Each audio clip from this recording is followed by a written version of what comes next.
যা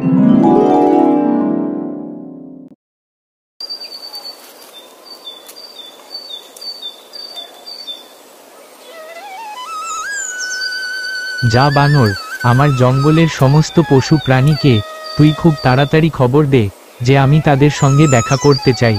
ঠিক আছে মহারাজ, আপনার কথা মতো আমি সব পশু প্রাণীকে খবর দিচ্ছি। হ্যাঁ, তাড়াতাড়ি যা, কাল সকালেই যেন সবাই আমার সামনে আসে। ও আপনি চিন্তা করবেন না মহারাজ, কাল সূর্য ওঠার আগেই সব পশু আপনার সামনে থাকবে। বেশ, তাহলে এখনই সমস্ত পশু প্রাণীকে খবর দিতে লাগ।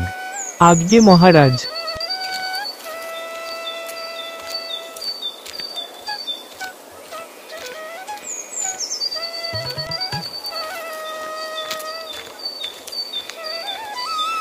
কাল সকালে মহারাজ এই জঙ্গলের সমস্ত পশু পাখিকে ডেকেছেন, তোমরা একে অপরকে খবরটা দিয়ে দাও তারা যেন কাল সকালে সূর্য ওঠার আগে মহারাজের সামনে হাজির হয়।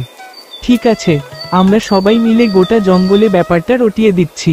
ঠিক আছে, কাজটা যেন খুব তাড়াতাড়ি হয়ে যায়। ঠিক আছে, খুব তাড়াতাড়ি হয়ে যাবে।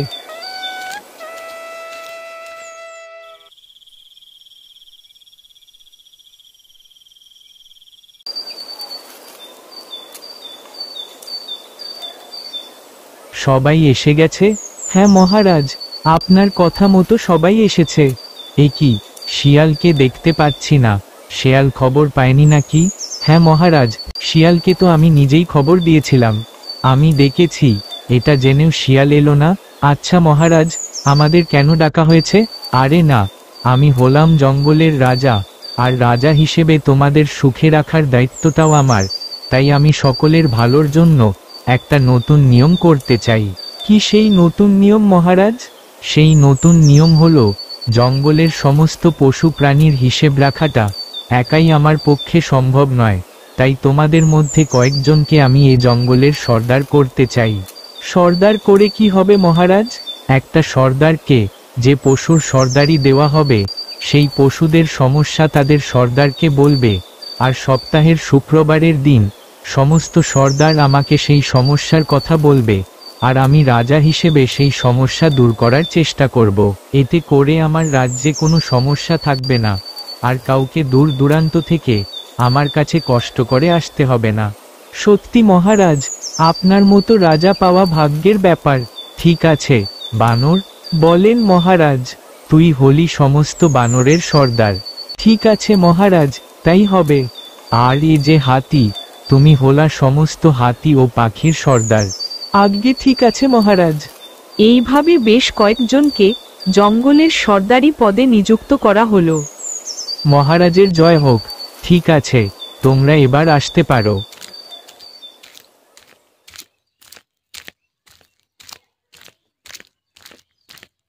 এই খরগোশ কোথায় যাচ্ছি, শুন এদিকে। বলো কি হয়েছে? বলছি যে, তোদের মহারাজ কি বললেন তোদের? একটা নতুন নিয়মের কথা বললেন। কি সেই নতুন নিয়ম? জঙ্গলের সমস্ত পশুর মধ্যে কয়েকজনকে সর্দার বানানো হয়েছে। ও এ ব্যাপার, ঠিক আছে তুই যা।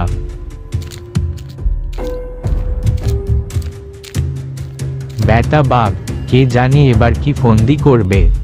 এই মূর্খ অশিক্ষিত বাঘ যদি না থাকতো, তাহলে এই জঙ্গলের রাজা হতাম আমি, সবাই আমাকেও রাজা বলে সম্মান করত। যে করেই হোক একদিন না একদিন রাজা আমি হবই।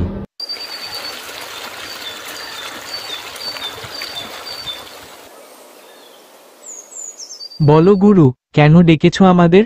তোরা কি বাঘ মামার নতুন নিয়মের কথা শুনিসনি? হ্যাঁ গুরু, শুনেছি জঙ্গলের শান্তির জন্য কয়েকজনকে সর্দারি দেওয়া হয়েছে। ওরে পাগলা, জঙ্গলে শান্তি এলে আমাদের না খেয়ে মরতে হবে। বেশ কয়েক বছর ধরে মরা পশুর মাংস খেতে হচ্ছে আমাদের। একবার ভাব যে তোদের সামনে রোজ তাজা হরিণের মাংস থাকবে। তাজা হরিণের মাংস কিভাবে সম্ভব? বাঘ কাউকে শিকার করতে নিষেধ করেছে, আর যতদিন বাঘ রাজা থাকবে আমাদের মরা পশুই খেতে হবে। আর যদি বাঘ মারা যায়, তাহলে তো খেতে হবে না। একবার ভাব যে এই জঙ্গলের রাজত্বটা আমাদের হাতে। সেটা তো বুঝলাম, কিন্তু বাঘকে মারবে কে? কোন শিয়ালের এত শক্তি আছে বাঘকে মারার মতো? শক্তি না থাক, বুদ্ধি তো আছে। তোরা শুধু আমার কথা মতো কাজ কর, বাঘকে মেরে ফেলার দায়িত্বটা আমার। তাহলে বলো আমাদের কি করতে হবে? এই জঙ্গলের শান্তিকে অশান্তি করে দে, কোনো পশু যেন শান্তি না পায়। ঠিক আছে, তাই হবে। যা এবার তোরা।